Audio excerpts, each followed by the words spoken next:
Good evening. This is the collective committee meeting, but before we get into our business, we have a work session tonight. And according to the new rules, the members of the audience shall be permitted to speak only once, up to 5 minutes on the work session topic, according to the code section 220.21C1. Do we have any members of the public that would like to speak this evening on the work session topic? The work session topic is Boards and Commissions Structure Review Ad Hoc Committee Report. Seeing no one coming up, then we're just going to move right on over to the Boards and Commission Structure Review Ad Hoc Committee Report. The chair is Larry Sanson, along with Camber Herman and Dale Slavinsky. They are the members. On June the 23rd, 2025, Council established the Boards and Commissions Structure Review Ad Hoc Committee and tasked it with conducting a comprehensive review of the city's existing procedures for appointing members to boards and commissions, including the timing of term expirations. The committee's mandate was to develop recommendations that promote a more balanced distribution of appointments between the mayor and council and to improve term overlaps that strengthen continuity and preserve institutional knowledge. I'm going to turn it over to you now, Mr. Sanson. Well, thank you very much. I think we'd like to start off with just thanking council for the opportunity to participate in the process. I think it was pretty rewarding for all of us, and we had a great time going through the process. We'd also like to thank Valerie and Ramona. They did a fantastic job in terms of providing us information and just keeping all of our records straight. They were fantastic. And then lastly, we'd like to thank the members of the current boards and commissions for their participation. As you'll hear, we had a workshop with them, and they did a great job providing input. So with that, as Jennifer has stated, I'm Larry Sansom. Our committee is made up of Camber and Dale. And our purpose was to evaluate the city's current appointment procedures and term end dates for all boards and commissions. And then secondly, to develop recommendations for a more balanced structure between the mayoral and council appointments and improve term overlaps that maintain continuity and institutional knowledge. I'd like to walk you through the steps that we took in terms of our investigation. So we as a committee met on 7 occasions, really focusing in on the board or commission sizes, their structure, their term duration or appointment schedule and improvement process, and then language consistency along the ordinance associated with each of the boards and commissions. We also developed a questionnaire and sent that to each of the boards and commissions, seeking input on the exact same topics: their size, their structure, term duration, and their appointment schedule. We did receive 2 written responses, one from the Community Relations Board, and secondly from the Zoning Board of Appeals. And so we took that written information as input to us. And then we also conducted a session in this chamber with the boards and commissions seeking their verbal input. And there were 10 members of current boards or commissions that showed up, and they represented the Avon Lake Historical Preservation Commission, the Environmental Affairs Advisory Board, the Parks and Recreation Commission, the Tree Commission, and the Zoning Board of Appeals. And Mayor Spetzel was also in attendance at that particular meeting. At this point, I'm going to turn it over to Dale, and he's going to walk us through our lessons learned. Thanks, Larry. So the meeting that we had here in Chamber was phenomenal. There was a lot of participation, and like Larry said, we had a questionnaire that we came to discuss. What we really were able to do is just kind of sit back and listen. The good news is things are going well with our commissions and our boards. But like everything, we want to do some continuous improvements and things like that. So just want to go over the lessons learned, and then Camber will go over the recommendations. So the first one is each board commission should have an odd number of voting members. I think that's pretty evident. I mean, you want odd so that there's no ties or anything like that. Second one is consensus that terms should be staggered. So one thing that we heard is there's, I think, 3 different boards that have everybody ending on the same date, December 31st, whatever year that might be. The problem with that is if everybody leaves, nobody reappoints, then they lose all that historical knowledge. So it's very important that we stagger these terms. Next one is it's a sound practice to have varied representation with each board and commission. And I understand that there's difficulty sometimes getting people to volunteer, but the more diversity we can get on these boards, the better it will be for everybody. Ideas is what sparks everything for this. Limited awareness by the public on board commission openings. So I know there's some vacancies right now. One thing that we heard is there a way to better advertise these vacancies, get people involved, let them know that these vacancies are out there. Next is inconsistent process for new and renewal appointments. And it sounds like every board, maybe even every person, the process is a little bit different. Some people told us that I was just asked if I wanted to re-up. Other people maybe went through a different process. So really finding a process that works for everybody, I think will be our best bet. Awareness gaps on when each board member's term expires. So some of these people are in these roles for quite some time, and they just don't remember what year or when their terms expire. So putting some communication around that. Accountability gaps for some board members and lack of authority to remedy any issues. So this really goes into if there's an issue with somebody, maybe multiple absences, somebody's just not showing up, maybe there's a conflict of interest, some reason why that board or that member needs to be removed. Putting something around like what might constitute that, and then who has the authority to do that. Next is the desire of boards and commissions to have reoccurring collective meetings to share best practices. So when we had everybody in this room, it was great. And I think a lot of people were like, hey, it might be kind of nice if we had a annual meeting to just get together and discuss best practices or discuss lessons learned, make sure we're not duplicating work. So I think that's something that you might want to look into because everybody was super excited to be here together. Next one. Next is the inconsistent language in the ordinances defining staggered terms. Again, we looked at the ordinances.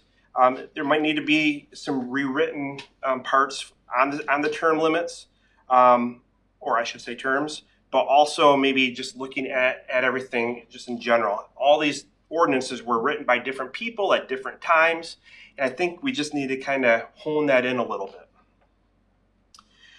Next, we already talked, inconsistent voting rights for council members within the boards. So I know one council member votes with their board commission. Many of you do not. So finding that balance. Does everybody vote? Does nobody vote?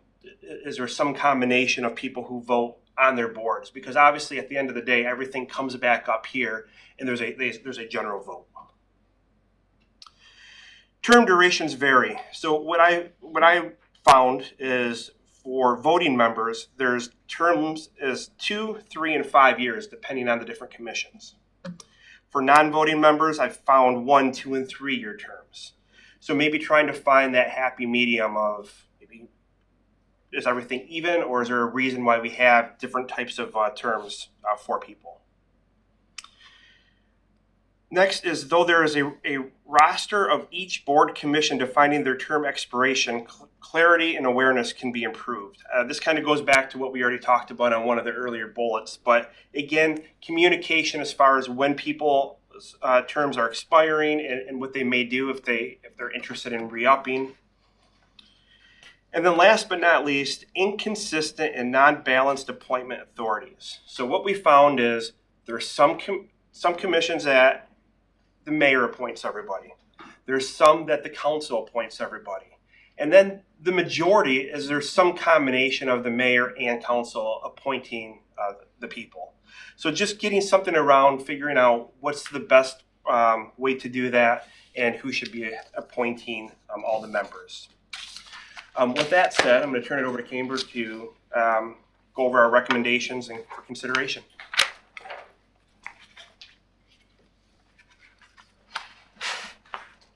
So the first thing we wanted to recommend to all of you is that there be an elimination of the income tax board, as it's no longer needed. It's kind of a non-issue, but we wanted to make that recommendation.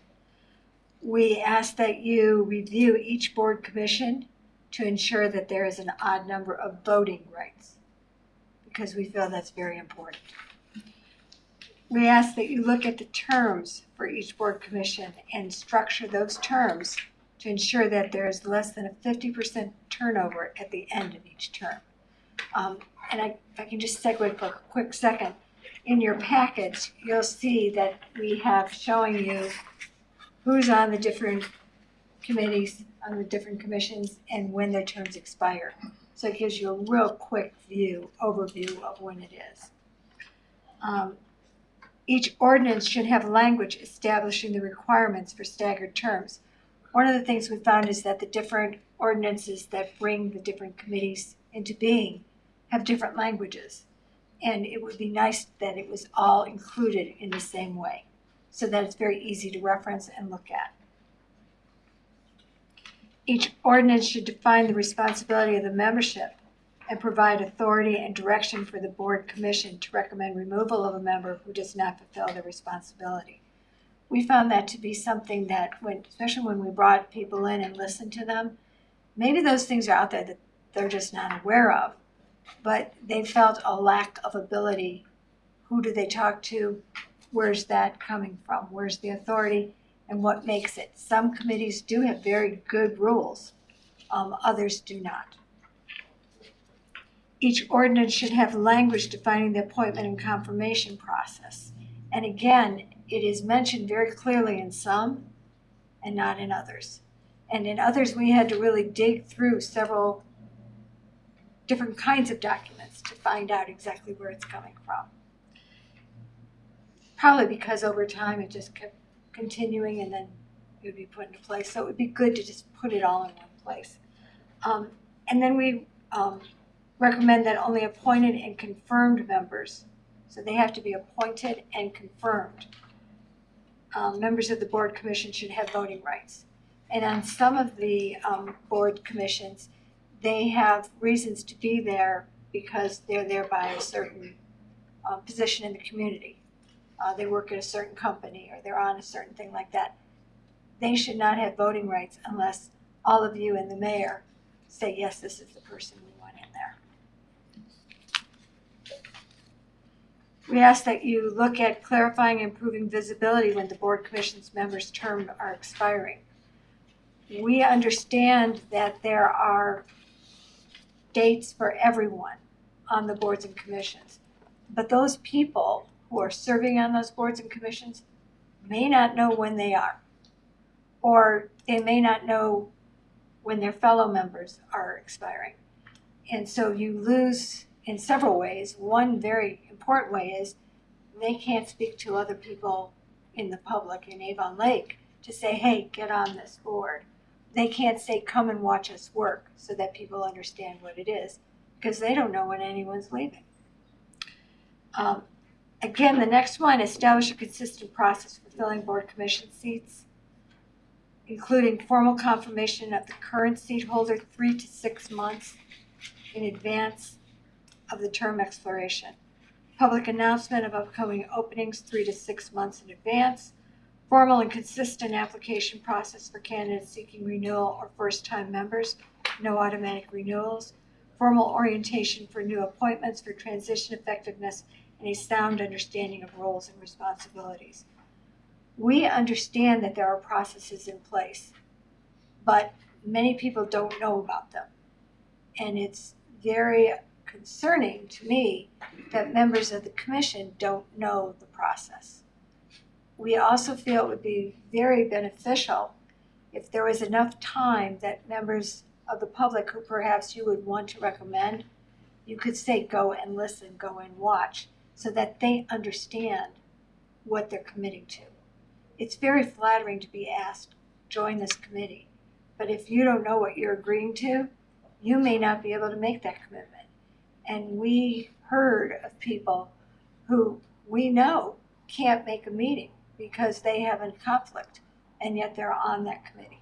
So that's a concern.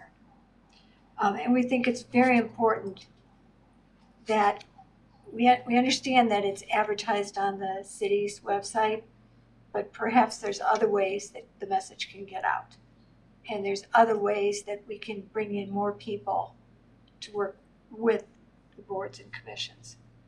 We recommend elimination of voting rights for council members within each board and commission. This was a struggle for all of us. We know this recommendation goes to all of you.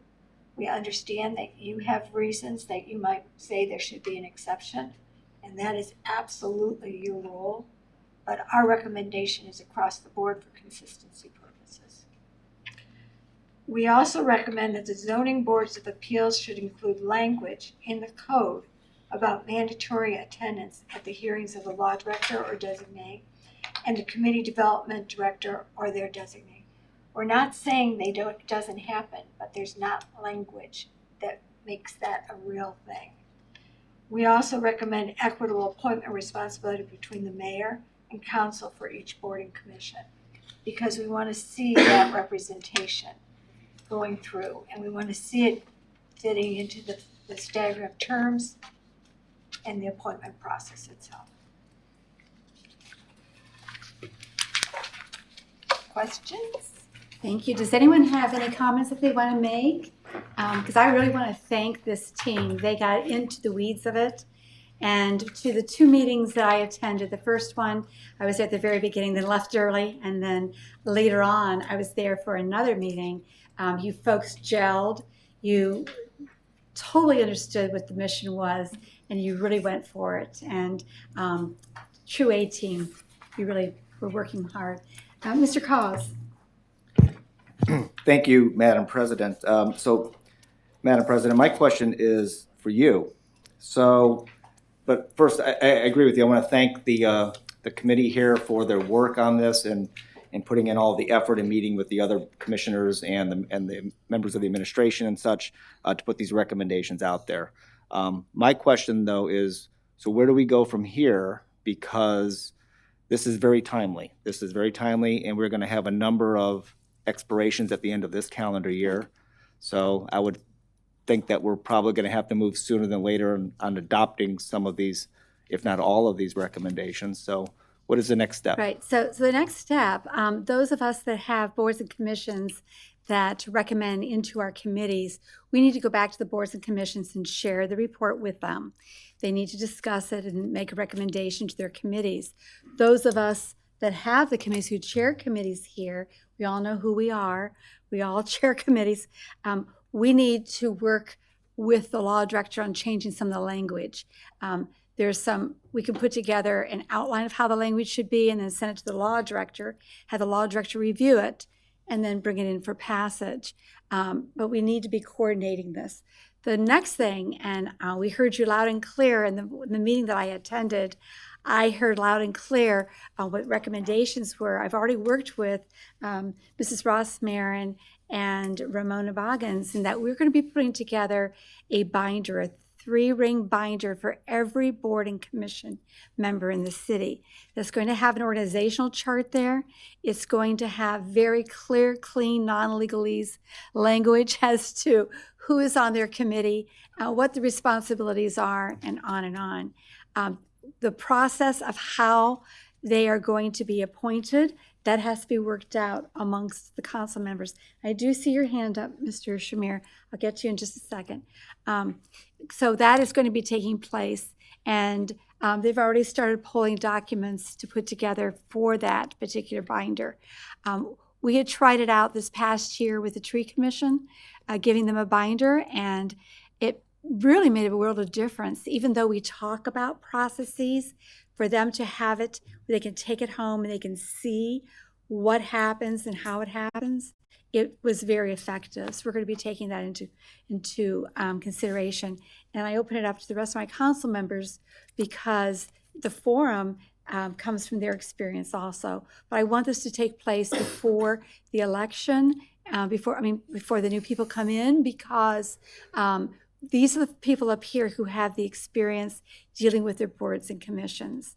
And just so that you know, alongside of that, we sent out a questionnaire to all of us about our committees, how much time we spend, that maybe a committee's task needs to be changed, and maybe 2 committees need to be revamped.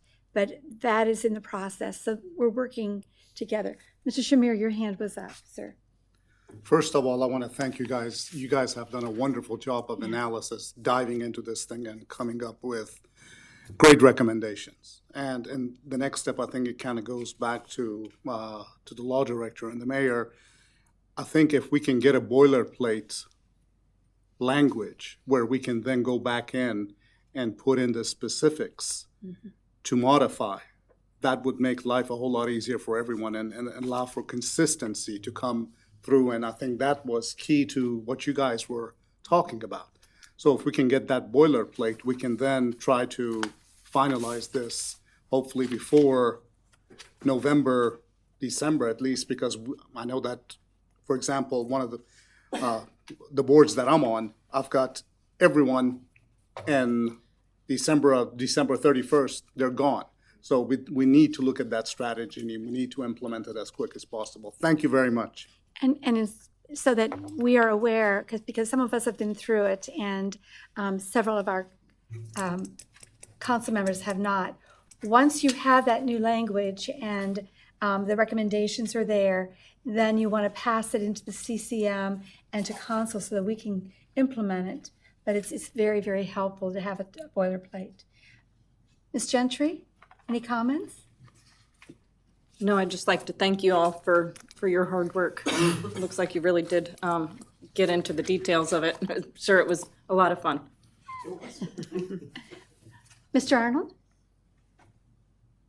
No, again, I just like to thank you guys. I know it's a thankless job, and to go through everything with a fine-tooth comb, and I really appreciate you guys reaching out to everyone and really diving into it. And you brought up some great recommendations, and hopefully we can get this taken care of quickly. Thank you. Thank you. Mr. Smith? I didn't realize you were doing that. I do have a couple comments, so. One is, where does this particular committee go from here in terms of seeing to it that their recommendations are followed up upon? I've seen it lots of times where you get the energy to get going and then nothing happens.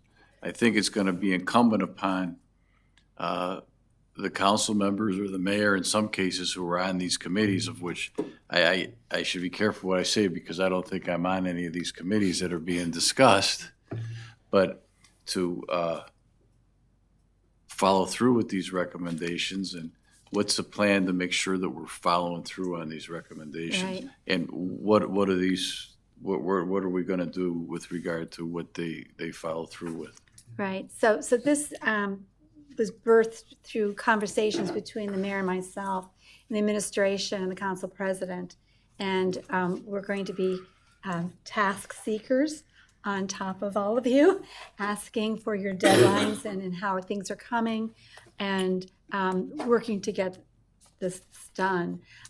There might be 100 recommendations, and by the time it boils down, maybe 90% of them might go into effect, but at least we're moving in the right direction. Mr. Zuber? Yeah, I have a couple. First of all, you're 3 great people, and we have 3 openings on the CIC. I think you all would be great for that particular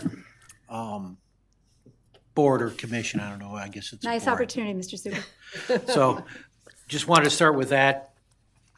Eliminate the income tax review board.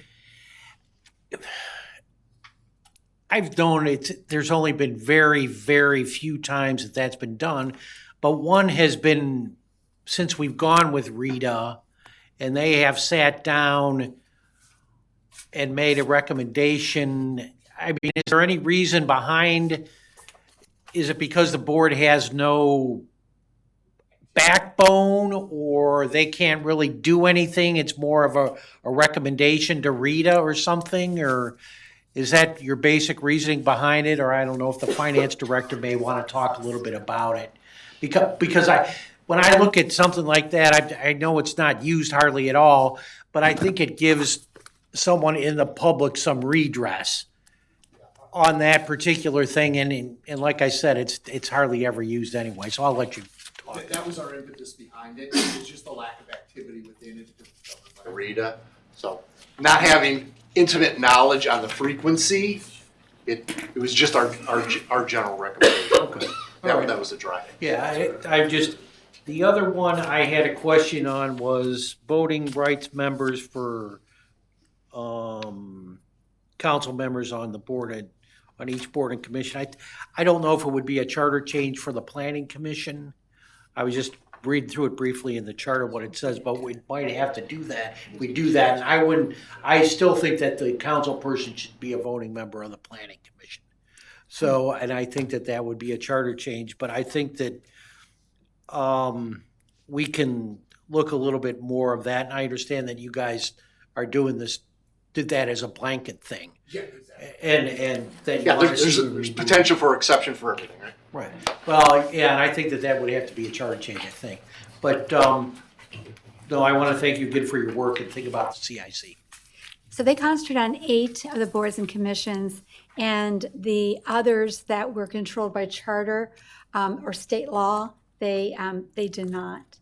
So thank you, Mr. Super. Mr. Mayor. Yes, thank you. You've heard it. Thank you. I was able to attend most of the meetings. You guys did a phenomenal job. I will say they're very organized, very thorough. I want to thank Valerie and Ramona for all the help they gave them. They did it the right way. They were very deliberate and thoughtful in their review of all of these. They really did look for consistencies across the boards and commissions, which was their main task. And I think their recommendations are spot on. And I think that this will benefit not only the boards and members commissions, but it'll benefit council and our community at large by streamlining these processes and make it more transparent and more visible for everybody. So thank you very much. You guys did a great job. She doesn't know that I'm going to call on her, but I'm going to call on the finance director. Do you have any input about the tax review? The recommendation was to eliminate that one? Because I've been here since 2008 along with Mr. Cos. I don't remember, but maybe one time it was used. And that was prior to Rita. Do you remember it ever being used, Mr. Cos? Yeah. Mr. Zuber, do you remember if it was? I remember a couple times it's been used. And that was before Rita? No. Oh, after Rita? One was after Rita, one was when Mr. Presley was the finance director. But I think that we'd have to jump a little bit more. I don't know if this would be a recommendation for us to go to Rita from the board or how. I don't know the intricate workings of that. So we'll have to and look how into it a little bit yeah. through the law director. The administration can work together on that. Okay. Yes, sir, Mr. Collins. Yeah, I got 2 additional Sure, go ahead. things that after hearing the other comments. The first being what becomes of this board. I don't believe the legislation that we adopted had a sunset in it, but it would be my recommendation to at least keep them as an active committee until the end of the calendar year, at least. So I hope that they can remain so in case we have to go back to them for some additional questions or follow-up. The second thing is looking through the packet of documents that we have, there's some yellow and green highlights. Are these the recommendations or are these what the legislation says now? Are these proposed changes or are these, what do these represent, the yellow and the green throughout these documents? Mrs. Rossmarin actually is going to answer that question. Okay. I put together the spreadsheet, the Excel spreadsheet that kind of identified some areas of the board or commission, and then this is the ordinance, and I just highlighted what this is currently. This is what's on the books right now. This is what's on the books. Okay. 7 members, staggered, not staggered, just so you can look and match them up. And like, for Thank you. example, Mr. Kaz, the Tree Commission has 1 vacancy, but it's a vacancy that is going to be an ordinance vacancy because it would be the urban forester that we do not have right now that will be on the proposed budget for 2026. Thank you. So that's why there's a vacancy there. So when you look at it, you'll see there's a vacancy, but it's not a residential vacancy. Any further comments? I'm going to turn it back out to you. Any last statements from any of the three of you? Now, we again just want to thank you for the opportunity to participate in the process. As I said, it was pretty rewarding. Got to meet a couple of great people, and we'll chalk it up to a good experience. So we're willing, I think we're all willing to help out however we can going forward. Thank you. Thank you. We'll call on you again, I'm sure. All right. At this point, then, we're going to close out the work session. Thank you so much. Thanks so much, guys. Appreciate it. And for the public, we'll be right with you in just a minute. We're going to reorganize here.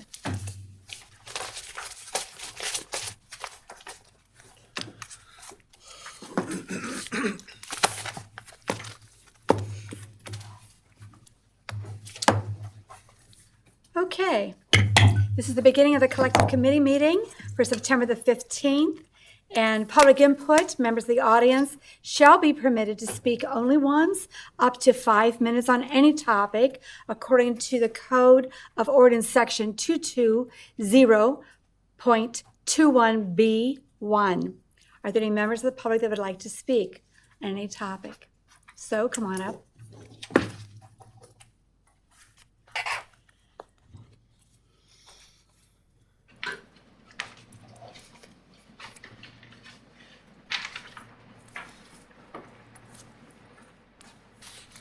William Zimmerman. So I'd like to talk about the Fire Chief, Jeremy Betza. He's on administrative leave. Has been since the 15th of August. So now it's been 30 days. I've made several public records requests. They have not been fulfilled. I'm being told it's because Mr. Ebert has to make a decision on it. I've had an opportunity to do some other investigation, and a public records request was fulfilled to the fire union on the similar language and things that I'm asking for. So I don't understand why you give one to one and not to the other. This is a similar time of when Mr. Phillips would make requests about certain items, and I would make the same kind of requests, and we get two different answers. Sure, you remember me throwing pages up in the air because I got 2 and he got 50. So, from my standpoint, this is just more of the same old corruption that continues to go forward with this administration. Now, I don't understand why Mr. Betza is being singled out. Some of my information tells me this was something that happened years ago when this administration wasn't even in power. So why wasn't it handled under the other administration?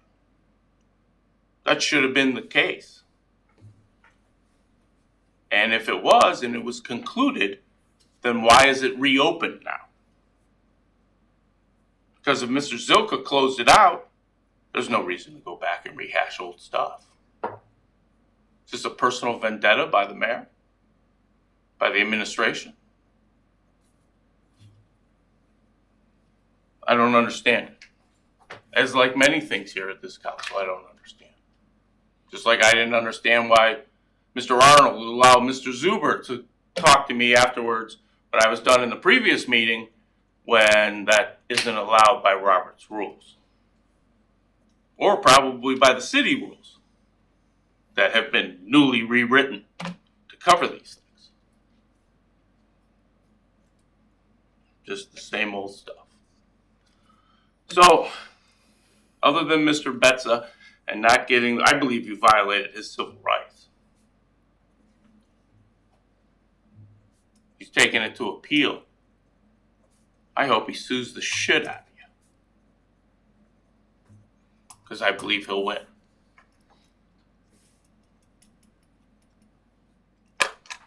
People, Lynn not giving documents and stuff. Julie's not returning my stuff. It's just bad business. Bad business. So the other item I'd like to talk about is the 6119 that's trying to be imposed on the city of Avon Lake. I don't believe that it should be. City of Avon Lake should be in its own position. Mr. Zuber tells me that I have to understand that the water companies, sewer and water, make their own money, and therefore they would only be able to use that money. It doesn't go to the coffers of the city of Avon Lake, even though we commingle our funds. So I don't understand that part. Things that I've asked for from the water company tells me that money's coming in and going out in Avon Lake City, and they're all like this. I don't understand that. I don't know if the finance director could answer those questions for me. I've asked for public records request in regards to Todd Davis's last billings and why it was over and stuff like that. I still haven't received that. So again, I'll ask for an oral request of the reasons why Mr. Betts is on administrative leave and what that means. Because when Lynn sent me stuff earlier this afternoon about leave, it's about absentees, vacation, nothing about administrative leave. There's nothing in the employee handbook about the administrative leave issue. You guys are just running around hiding stuff. There's no transparency. I'm going to the media. I've had enough. Anybody else want to come forward? Okay.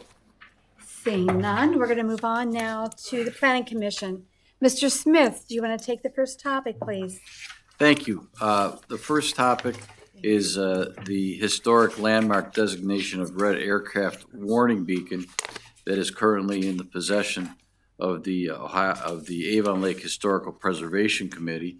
It was approved by Planning Commission at their last meeting and involves various factors, including the integrity, authenticity, and craftsmanship of the item in place.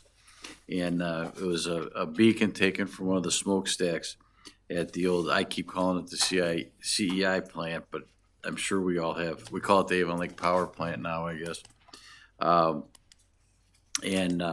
We will have a presentation during the public hearing that is set on this by Mr. Tomanek. And as he'll go through, you'll see some of the beacon cross hinds, some of the original equipment that this has, which makes it of significant historical and cultural heritage. And we'll learn a lot more from him with his presentation.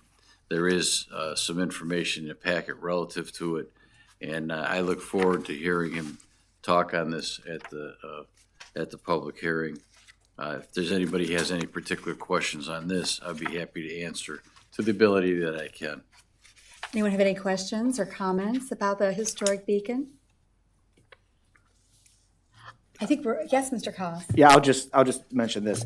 As the council representative to the Historical Preservation Commission, I can just add that this recommendation, it's passed the Planning Commission, but the Historical Preservation Commission also, prior to that, approved this recommendation to have this as a historic dedicated by a 5-0 vote. And so they are fully in support of this, and it passed it as well too. And as Mr. Smith said, this will be coming for public hearing. And Mr. Tomanek will be here. Members of the Historical Preservation Commission will be here, and they'll speak more to it, and I will at that time too. Thank you. I understand they're actually going to be bringing the beacon with them on September the 22nd. Very exciting, very exciting. Anything else, Mr. Smith, on this topic? No, I would add that Planning Commission also passed this 7-0. Very So, good. thank Anything you. else on this topic, sir? No, nothing. Okay, so then this will be going on to the agenda, and then you're going to have your public hearing. And what is your intent to go through? I believe it's set for a second reading. Correct. Yes, second reading. So we'll have the second reading, and then we'll have a third reading following that. Very good, thank you. Okay, we have some other business. I'm going to request that the Law Director Ebert speak about the new opioid settlement. Thank you, Council President. These are several opiate settlements, and these are secondary manufacturers that we received. This one, we need to participate by October 8th, which is why we're pushing this to get through council. There's so far been 11 of these that have been settled throughout the state. And we participate, and we then receive a distribution of proceeds based on the allocation that is done at the settlement time. So this is just another one. There'll be a couple more that may be coming up too, as a matter of fact. So this will be then sponsored by Mr. Zuber? Is that correct, Mr. Zuber? Yes, that's correct. Okay, and you'll be going with how many readings, sir? Whatever the law director would I prefer. would probably recommend suspension. October 8th, we got to have this in pass So certified. then we would have to pass it next week. Yes, Suspension of the rule on Right. the first reading? Okay. it's the betterment of the city, obviously. Absolutely, and for the community. Yes. Any other comments on this particular one? I'm looking to my colleagues. Seeing none, then we're going to go on to legislation, the third reading. Mr. Smith, this one is ordinance number 25-139, an ordinance amending the rules of the Civil Service Commission declaring an emergency. Anything further, sir? No, nothing further. This has to do with the lateral examinations along with the requirement to disclose any nefarious activity in the past by applicants. Any further comments from anyone? The next one, Mr. Cos, is ordinance number 25-140. It has to do with the technical emergency medical services, items related training to the Eastern Lorraine County Emergency Response Team, alert. Anything further, sir? No, nothing further. I do want to thank Mr. Smith for handling these items last week in my absence, this one, and the donation of the vehicle, the reappropriation of the vehicle from the fire department for training. That's going to be the next one up. And we do have safety committee tomorrow, and if there's any additional comments or questions on either of those two items, we can discuss them at that meeting tomorrow as well, too. Right, Thank that you. one is resolution number 25-143 that you just spoke of.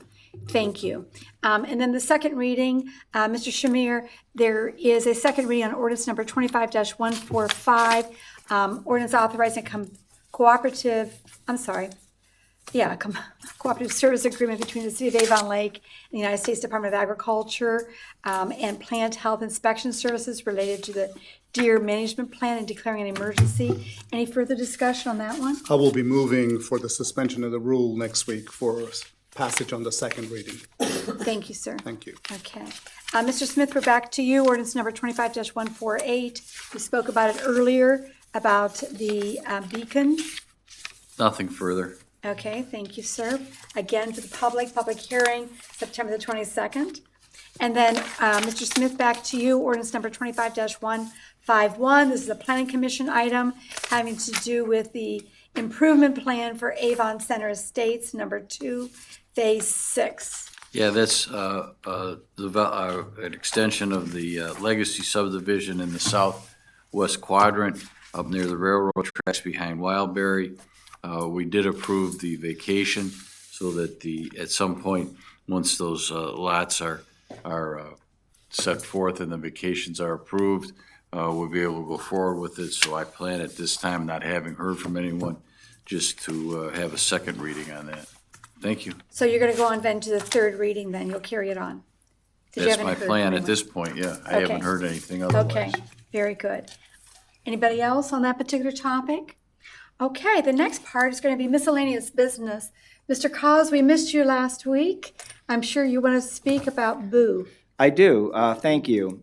So just an announcement, a reminder that this Wednesday, the tickets for Boo by the Woods, the Trail of Haunted Tales, and the Haunted Library will go on sale to the general public. As a general reminder, tickets are required for the Haunted Trail, and they are required for the Haunted Basement. All of the other activities of Boo by the Woods does not require a ticket, and those are open and available for the public.